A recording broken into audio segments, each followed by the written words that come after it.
Hello guys. आज का video Badrinath यात्रा पर है, बद्रीनाथ धाम पर।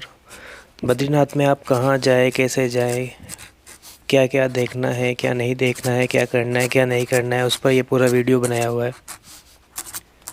इसमें कुछ इन्फॉर्मेशन ऐसी है जो दूसरे वीडियोस में आपको नहीं मिलेगी। अब बद्रीनाथ की यात्रा शुरू करने के लिए आपको सबसे पहले हरिद्वार या ऋषिकेश पहुंचना ज़रूरी है। वहीं से आपको आगे की बस मिलती है। तो अभी हम दिल्ली में हैं और दिल्ली से हम निकले हैं हरिद्वार के लिए। अभी हम कश्मीरी गेट बस स्टैंड पहुँचे। कश्मीरी गेट में हमने एसी सीटिंग बस बुक किया था। एक सीट की जो कॉस्ट थी अराउंड 600 रुपीज़ थी, जो जिसमें पानी इंक्लूड था।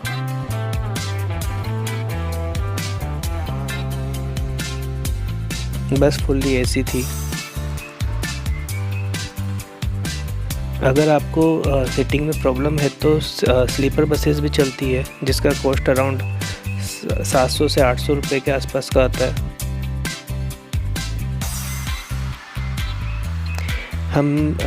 हमारा प्लान था कि हम इस ट्रिप को पूरा बजट फ्रेंडली रखें। बस बीच में एक रेस्टोरेंट पे रुकती है। वहाँ से हम हरिद्वार पहुँच गए। आप जो देख रहे हैं अभी स्क्रीन पे, ये हरिद्वार बस स्टैंड है, जहाँ और इसी के पास में रेलवे स्टेशन है। अगर आप हरिद्वार रेल से भी आते, ट्रेन से भी आते, तो रेलवे स्टेशन के पास में ही ये बस स्टैंड है, जहाँ से आपको बद्रीनाथ और केदारनाथ के लिए बस मिलती है। बस अगर आप ऑनलाइन बुक करते हैं तो आपको अराउंड 1000 रुपये के आसपास का पड़ेगा टिकट, 900 से 1000 रुपये का। और अगर ऑफ़लाइन करते हैं तो जैसा हमने पता किया था, ऑफ़लाइन का टिकट 800 रुपये था। तो आपको 150 से 200 रुपये का फ़ायदा होगा। और यहाँ से मॉर्निंग में 4 से 5 बजे के बीच में बहुत सारी बसें चलती है बद्रीनाथ और केदारनाथ के लिए। हमने टिकट ऑनलाइन बुक किया था क्योंकि हमारा फर्स्ट टाइम है। ये यहाँ से सारी सीटिंग बस ही चलती है, स्लीपर बस कोई सी भी नहीं होती, एंड सारी बसें नॉन एसी होती है। बस फर्स्ट टाइम ऋषिकेश पार करके 10 बजे के आसपास रुकती है एक जगह, जहाँ पे हम ब्रेकफास्ट करते हैं। ब्रेकफास्ट की कॉस्ट पर पर्सन अराउंड 100 रुपये के आसपास होता है।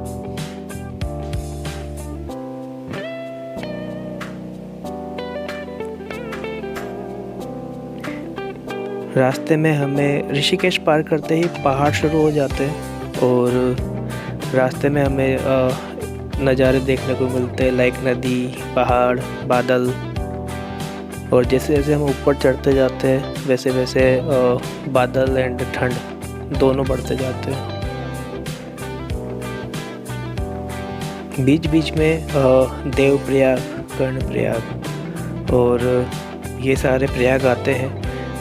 सभी प्रयाग में 2-2 नदियों का संगम है। लाइक कहीं पे भागीरथी एंड अलकनंदा का है, कहीं पे 2 अलग नदियों का संगम है। तो इस तरीके से टोटल 5 प्रयाग है, कर्णप्रयाग, देवप्रयाग, रुद्रप्रयाग, ऐसे 5 प्रयाग है, जहाँ पे जहाँ से होते हुए हम बद्रीनाथ की तरफ बढ़ते हैं।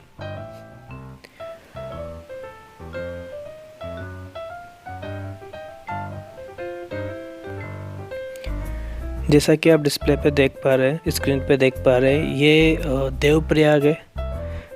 लास्ट टाइम जब बाढ़ आई थी तो यहाँ पे ऊपर तक पानी आ गया था। जहाँ सीढ़ियाँ दिख रही है आपको सामने, ऊपर तक पानी आ गया था। उस टाइम पे बहुत ज़्यादा तबाही हुई थी।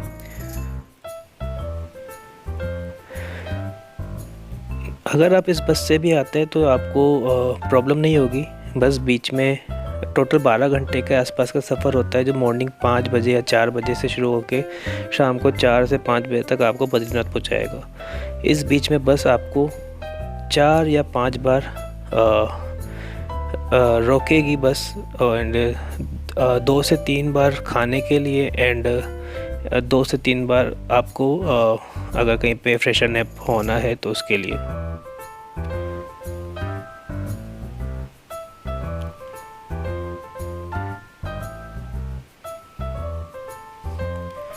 बहुत सी जगह आपको डर भी लग सकता है क्योंकि बहुत सी जगह रास्ते टूटे हुए थे। जैसे हम पहुंचते हैं बद्रीनाथ, तो ये हमने एक होटल लिया था। आप ट्राई कीजिए कि होटल ऑनलाइन बुक करने से बेटर है कि वहीं जाकर लीजिए, वहाँ पे आपको थोड़े सस्ते में मिल जाएंगे।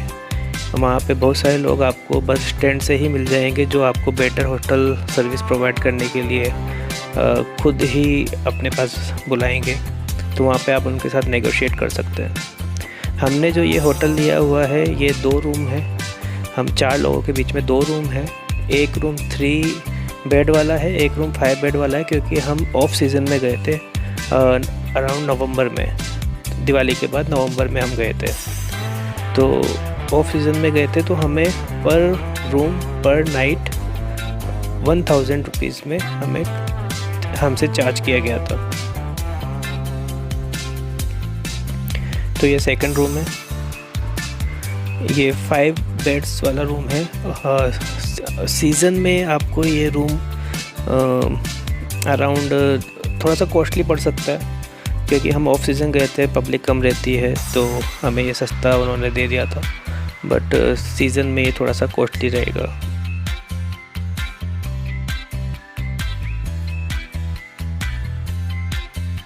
होटल में ये पूरा आग वगैरह का पूरा सेटअप था, और होटल से जस्ट सामने नर नारायण पर्वत के दर्शन होते हैं। तो ये आप सामने जो देख पा रहे हैं नर नारायण मंदिर था। जय जगन्नाथ, जय बद्रीनाथ। तो ये बद्रीनाथ मंदिर में हम दर्शन करने आए थे।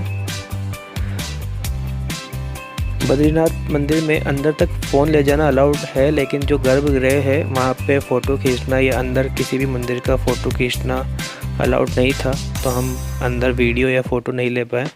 बट जितना हो सकता है हम आपको दिखा रहे हैं।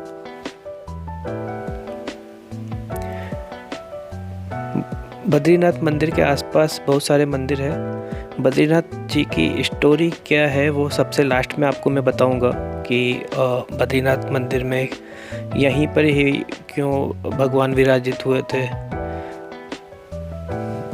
ये बजरंगबली की एक प्रतिमा है, एंड यहीं पर ही ये महालक्ष्मी जी का मंदिर है। मंदिर से बाहर निकलते ही जस्ट बगल में गर्म पानी का कुंड भी है। मैं आपको सजेस्ट करूँगा कि वहाँ ज़रूर नहाएं। ये जो प्रतिमा है ये एग्जैक्ट बद्री रूप है, जो जिस तरीके से भगवान यहाँ पे विराजित हुए थे उनकी प्रतिमा है ये। और भी बहुत सारे मंदिर है अंदर ही, गणेश जी का, लक्ष्मी जी का, बजरंगबली का। वहाँ पर रेस्टोरेंट वगैरह थोड़े कम मिलेंगे आपको, और लोकल ढाबे टाइप ज़्यादा मिलेंगे, जहाँ पे 150 रुपीज़ में आप प्रॉपर डाइट ले सकते हैं, थाली ले सकते हैं। खाना अच्छा था, वेजिटेरियन था। सो जिसको प्योर वेजिटेरियन रेस्टोरेंट में ही जाना पसंद है उनके लिए अच्छा था। ये हमारा वापस होटल है हम, और अर्ली मॉर्निंग हम निकलेंगे माना गांव के लिए। माना गांव को बोला जाता है कि वो इंडिया का फर्स्ट विलेज है, पहला गांव है। तो ये सुबह हो गई है, और ये नर नारायण जो पहाड़ है, पर्वत है, उनके दर्शन आप कर सकते हैं। अगर आप खुद की गाड़ी से भी यहाँ आते हैं तो ध्यान से आए, क्योंकि बहुत सी जगह बीच बीच में जब हरिद्वार से बद्रीनाथ की तरफ आते हैं तो लैंडस्लाइड का डर रहता है, तो ध्यान से आए। पहले हमारा प्लान था कि हम अर्ली मॉर्निंग पहले बद्रीनाथ जी के दर्शन करेंगे दूसरी बार, उसके बाद हम माना गांव के लिए निकलेंगे। बट हमने देखा कि सुबह सुबह लाइन बहुत लंबी थी दर्शन की, तो हमारा प्लान चेंज हुआ। फिर हमने सोचा पहले माना गांव घूमेंगे, उसके बाद दिन में आकर हम दर्शन करेंगे। माना गांव के लिए जब आप निकलते हैं तो सुबह ब्रेकफास्ट करके निकलिए, क्योंकि माना गांव में थोड़ा सा चढ़ाई रहेगा, तो वहाँ पे आपको चढ़ना पड़ेगा। बद्रीनाथ में चढ़ाई नहीं है, जहाँ बस स्टैंड उतारती है वहाँ से सिर्फ 1 घंटे सॉरी 1 किलोमीटर की डिस्टेंस पे ही मंदिर है, तो आपको बद्रीनाथ में चढ़ाई नहीं है। बट माना गांव में थोड़ी चढ़ाई है, तो सुबह सुबह पहले ब्रेकफास्ट कीजिए, उसके बाद ही आगे बढ़िए। माना गांव के लिए आपको बस स्टैंड पे पब्लिक ट्रांसपोर्ट मिल जाएगा, जो आपको 50-50 रुपये में माना गांव छोड़ देगा। एंड वापस आते वक्त भी आप पब्लिक ट्रांसपोर्ट का यूज़ कर सकते हैं। अदरवाइज़ आप प्राइवेट टैक्सी बुक कर सकते हैं, जो 700 से 800 रुपये लेती है पर गाड़ी, जिसमें आप 4 से 5 लोग आराम से बैठ के जा सकते हैं। तो हमने कार बुक किया था, अर्टिगा कार थी, हम 4 लोगों के लिए। और माना गांव बद्रीनाथ से अराउंड 4 से 5 किलोमीटर की डिस्टेंस पे है। माना गांव के पास में ही आर्मी का एक कैंप भी है, जो आप ये ग्रीन ग्रीन देख रहे थे पहले, वो आर्मी का ही कैंप था। ये नदी बहती है यहाँ पे, और ये जो ग्रीन है वो आर्मी का कैंप है। तो ये गेट है माना गांव की एंट्री का।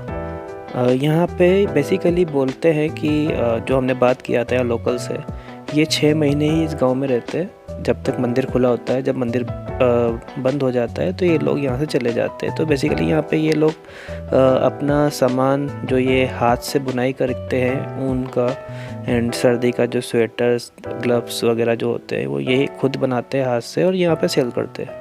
तो मंदिर जब तक खुला होता है ये सेल करते हैं, उसके बाद चले जाते हैं अपने अपने नीचे की तरफ, जो इनका घर होता है प्रॉपर वहाँ पे।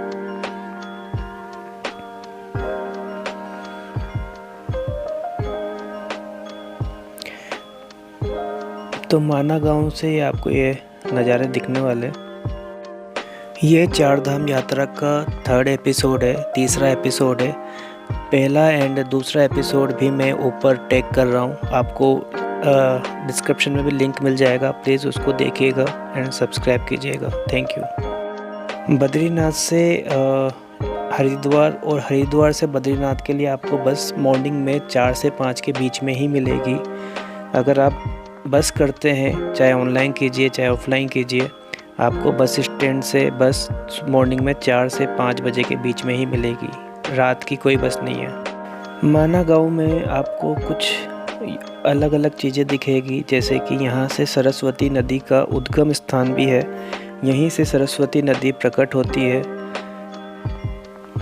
वो आप जैसे सामने देख सकते हैं, यहीं से सरस्वती नदी प्रकट होती है, आप सरस्वती नदी के दर्शन कर सकते हैं। इसके बाद ये यहाँ से आगे गायब हो जाती है, जो आपको प्रयागराज में ही आपको देखने को मिलती है। सरस्वती नदी के पास ही सरस्वती जी का मंदिर भी है और एक मूर्ति भी स्थापित है। जहाँ से मैं सरस्वती नदी का ये वीडियो ले रहा हूँ, मैं भीमशिला पर हूँ। भीमशिला का जो आप इमेज अभी देखेंगे थोड़ी देर में, तो बोलते हैं कि जब 5 पांडव अपना स्वर्ग के लिए जा रहे थे, प्रस्थान कर रहे थे, तो यहीं से जा रहे थे, ये भीमशिला है, और यहीं से जा रहे थे। एंड सरस्वती नदी को पार नहीं कर पा रहे थे वो लोग, तो भीम जी ने अब एक पत्थर, बड़ा सा, ये जो पत्थर आपको दिख रहा है, ये बड़ा सा उठाकर नदी के बीच में इस तरीके से स्थापित किया था कि वो पुल की तरह बन गया था। उन्होंने पार किया, और ये स्वर्ग द्वार है। इसी रास्ते से होते हुए 5 पांडव और उनके साथ जो द्रौपदी थी और एक कुत्ता था, तो ये पांडवों जी की मूर्ति भी यहाँ लगी हुई है और कुत्ता भी आगे। तो पांडव, द्रौपदी एंड जो कुत्ता था, ये 6-7 लोग अपने साथ जा रहे थे इसी रास्ते से। और बोलते हैं कि इसी रास्ते से आगे चलने पे वसुधारा वाटरफॉल भी आता है, जहाँ हम नहीं जा पाए थे। वो यहाँ से भी माना गांव से भी 6 या 7 किलोमीटर के आगे डिस्टेंस पर है, तो वहाँ हम नहीं जा पाए थे। बोलते हैं वहाँ सहदेव जी ने फर्स्ट टाइम प्राण त्यागे थे अपने, फिर बाकी पांडव उसके आगे जाके स्वर्ग की सीढ़ी चढ़े थे। तो लास्ट में हम हरिद्वार आए हैं, हरिद्वार से हमने अपना सफ़र समाप्त किया। और ये कुछ पिक्चर्स है जो आप देख रहे हैं। बद्रीनाथ की कहानी कुछ इस प्रकार है कि विष्णु भगवान जो बद्रीनाथ जी है वहाँ पे पहले भोलेनाथ रहते थे अपने परिवार के साथ। तो विष्णु भगवान को वो जगह अच्छी लगी एंड वो अपनी तपस्या वहाँ करना चाहते थे शांति से। तो उन्होंने एक बाल रूप लिया और वहाँ पे जाकर रोने लगे। तो माता पार्वती ने देखा कि एक बच्चा रो रहा है, तो उन्होंने उस अपने घर में उनको लिया और अंदर जाके वो और ज़्यादा रोने लगे। तो माँ पार्वती जी बाहर आई, उन्होंने शंकर भगवान से बोला कि बच्चा रो रहा है, क्या करे। तो शंकर भगवान ने बोला कि आप ही देखिए, आप लेकर आए हैं। इतने में विष्णु भगवान ने अंदर से कुंडी लगा दी। तो शंकर भगवान समझ चुके थे कि ये विष्णु जी की ही चाल है। तो उन्होंने अपना स्थान बद्रीनाथ से हटाकर केदारनाथ कर लिया। तो इस तरीके से बद्रीनाथ जी उस स्थान पे विराजित हुए और वहाँ तपस्या करने लगे। अपनी बहुत ज़्यादा तपस्या में लीन थे। तो माँ लक्ष्मी ने उनके साथ बद्री पेड़ का, बद्री बेसिकली बेर होते हैं या कुछ फल होते हैं, उनका रूप लिया और उनके ऊपर एज ए छाया कर दी ताकि बर्फ़ गिरने पर उनकी तपस्या भंग ना हो। तो विष्णु भगवान ने खुश होकर जब उनकी तपस्या पूरी तो उन्होंने माँ लक्ष्मी से बोला कि जिस तरीके से मैंने तपस्या की, आपने भी मेरे साथ तपस्या की है, तो आज से मुझे आपके नाम से जाना जाएगा, क्योंकि आप बद्री का पेड़ बनकर मेरे ऊपर थी। तो मुझे आज से बद्रीनाथ के नाम से जाना जाएगा। तो इस तरीके से बद्री विशाल या बद्रीनाथ जी की एक ये कहानी प्रचलित है।